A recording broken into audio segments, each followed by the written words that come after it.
I've lived long enough to know that America is built on secrets, not all sinister, but all powerful. Some are buried beneath classified ink, others lie in plain sight, camouflaged by the very brilliance of their deception. And some were built in the sky. My name is Dr. Adrian Calloway, historian, archivist, and, by some definitions, a relic of the elite. I was born into a dynasty whose fingers touched the backstage ropes of Washington long before I took my first breath. My grandfather worked in intelligence during the Second World War. My father advised aerospace executives during the Cold War. And I, to the surprise of my lineage, became a historian, chronicling the very stories my family once swore to protect. But there is one story I've never told publicly. Not until now. You see, the people of America know of Pearl Harbor, Normandy, Hiroshima, and the Manhattan Project. They know of rationing and Rosie the Riveter. But what they don't know, what almost no one outside of certain circles ever knew, is that during World War II, the American government built an entire fake Hollywood-style town on top of Boeing's aircraft plant in Seattle, simply to hide it from Japanese bombers. An entire town, a false reality, a rooftop illusion spanning 26 acres, and I saw it. I walked through it, I touched its grass, or what looked like grass. It began with a letter, a real letter, ink on yellowing paper, sent by a man I thought had died decades ago. Colonel Everett Shaw, my grandfather's closest friend, a ghost from a forgotten war. Adrian, it read, you're old enough now. It's time someone explains what you walked across as a child. Meet me where the sky touched the ground. My mind replayed the memory instantly. A strange rooftop landscape I had visited as a boy, a place my grandfather insisted I forget. He never told me what it was, but I remember the smell of sun-warmed canvas, the quiet crunch under my shoes, and a row of little houses sitting like obedient toys beneath the Seattle haze. They had chimneys, but no smoke, trees, but no sway, grass, but no movement. It felt unreal because it was unreal. Now, decades later, the truth was calling me home. In modern-day Seattle, the past rarely sleeps. Old war factories stand beside gleaming tech towers, and the ghosts of the aerospace boom linger like contrails in the sky. My car pulled up to Boeing Plant 2, the old plant, the forgotten one, tucked along the Duwamish River. It had long been decommissioned, portions demolished, other parts turned into industrial storage. Most people drove by without even noticing it. But I noticed. I stepped out, the cool Pacific Northwest air hitting my face, and there, leaning on a cane carved from walnut, stood Colonel Shaw, frail, weathered, but alive. You shouldn't still be breathing, I said. He smirked. Neither should the truth we buried here. He shook my hand with surprising firmness. Let's walk. I don't have much time left. We approached a series of rusting doors that once led into the vast assembly halls of Boeing's World War II empire. Shaw guided me to a room that had clearly been untouched for years. He opened a folder, revealing photographs I'd never seen but immediately recognized. There it was, the rooftop town, just as I remembered, and yet far more detailed than childhood allowed me to see. Houses with shingled roofs, picket fences, winding streets, artificial trees and shrubs, laundry lines with fake linens fluttering from hidden wires, even a small park with a winding path, all perched atop the largest aircraft production plant in America. Why? I whispered, though I already suspected. Because the Japanese were coming, Shaw said. Or at least, we believed they were. He leaned forward. In 1942, after Pearl Harbor, the United States feared that Seattle, home to Boeing, would be next. If the Japanese knocked out this plant, they'd cripple our ability to produce B-17 bombers. We needed a way to hide the factory, so we built a town on top of it. What you don't know, Shaw continued, is who built it. He handed me a photograph of a man I instantly recognized, John Stuart Detley, a Hollywood art director who'd worked on films in the 1930s. The government brought in Hollywood's best, Shaw said. Set designers, prop makers, painters, even special effects men. The same people who created cinematic worlds, I murmured, were hired to create a false world above a war factory. Exactly. The U.S. Army Corps of Engineers supervised. Boeing paid for materials. Hollywood artists crafted the illusion. They created fake roads, decoy houses, camouflage netting, painted fabrics that looked like farmland from above, lifelike tree canopies made of chicken wire and burlap. They even hired women to hang laundry, Shaw added. When spy planes flew overhead, they would move props to match the sun's shadows. Every detail mattered. It was deception on an architectural scale, a mirage designed for wartime survival. Shaw asked, "Do you remember visiting it?" Oh, I remembered. I was 5 years old.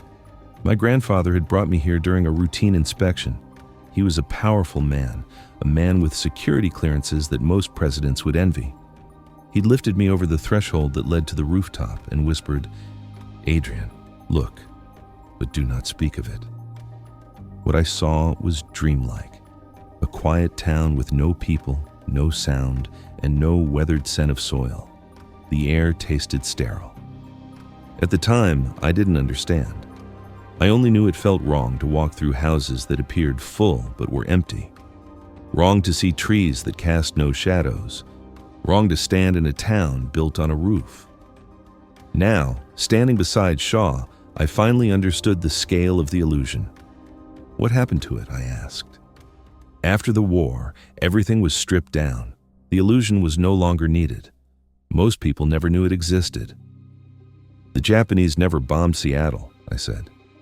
No, Shaw replied, but the fear was real, and the illusion worked. Enemy reconnaissance couldn't identify the plant. It looked like just another residential neighborhood.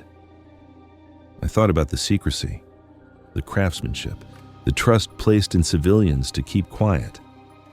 What's strange, he added, is how easily people forget history. If this project had been leaked then, it would have changed morale. If it were leaked now, it would change understanding.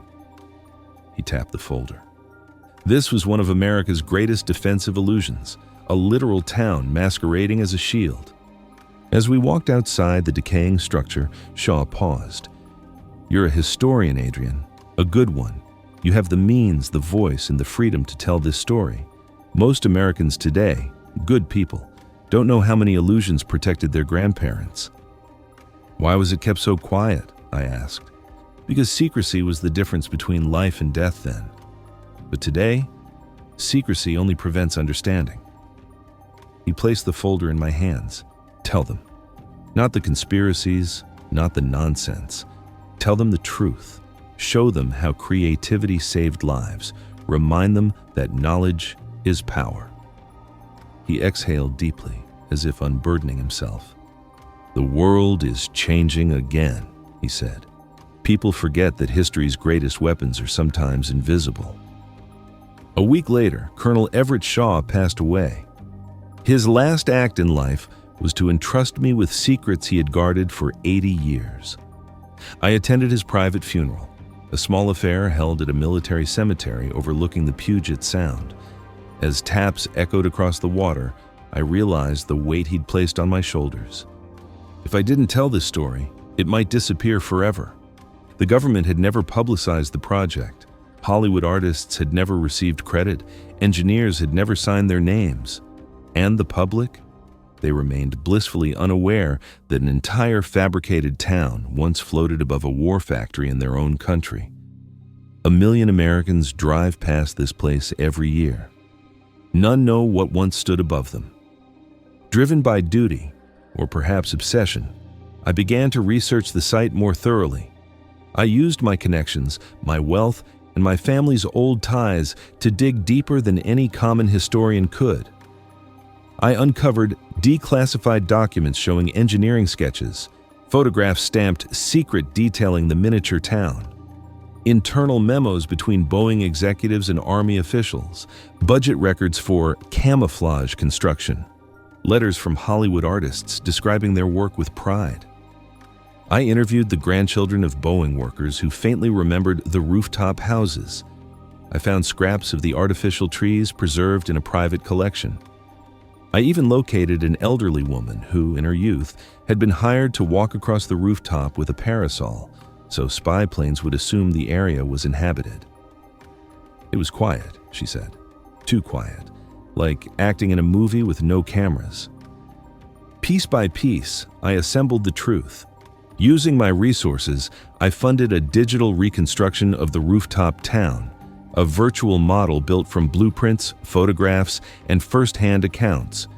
It revealed the brilliance of the illusion. The slanted roofs aligned perfectly with the real factory edges.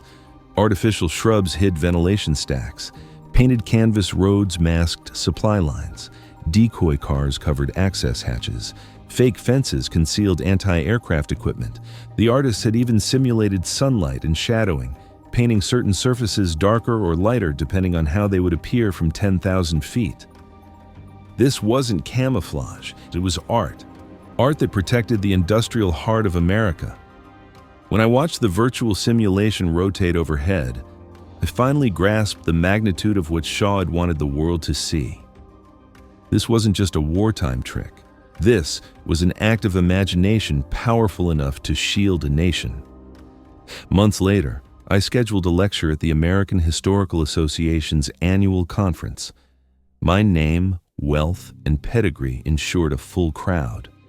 But what filled the auditorium wasn't my reputation. It was the promise of a story hidden for 80 years. As the lights dimmed, I stood at the podium and began. Ladies and gentlemen, today you will learn that during World War II, America built a town in the sky.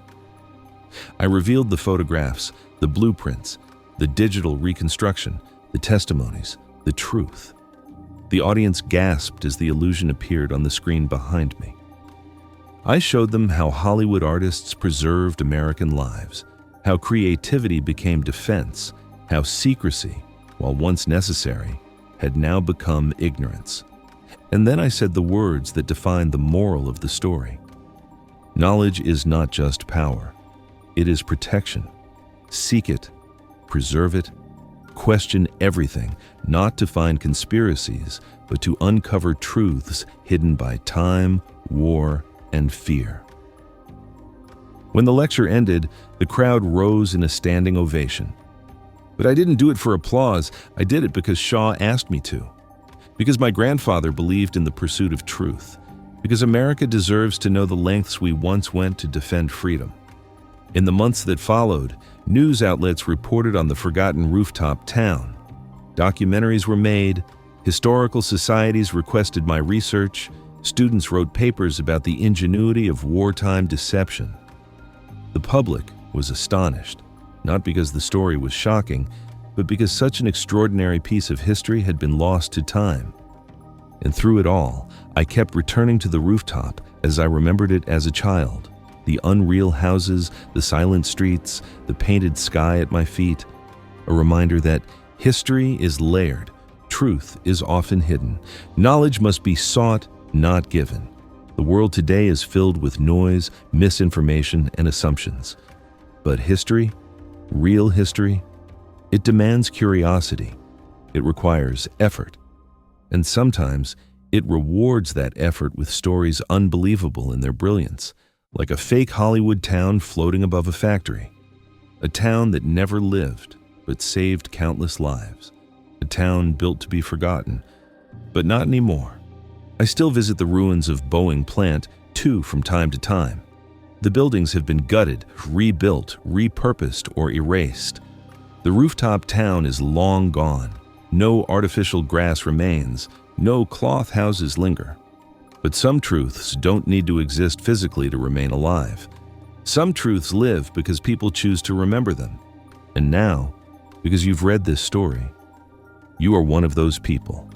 Seek knowledge, protect history, and never forget that hidden above a war factory once stood a world built from imagination, an illusion designed to save a nation. The past is full of mysteries. Some are dark, some are strange, but all deserve to be known. After all, a country that forgets its secrets risks losing its identity. and we, the keepers of truth, must never let that happen.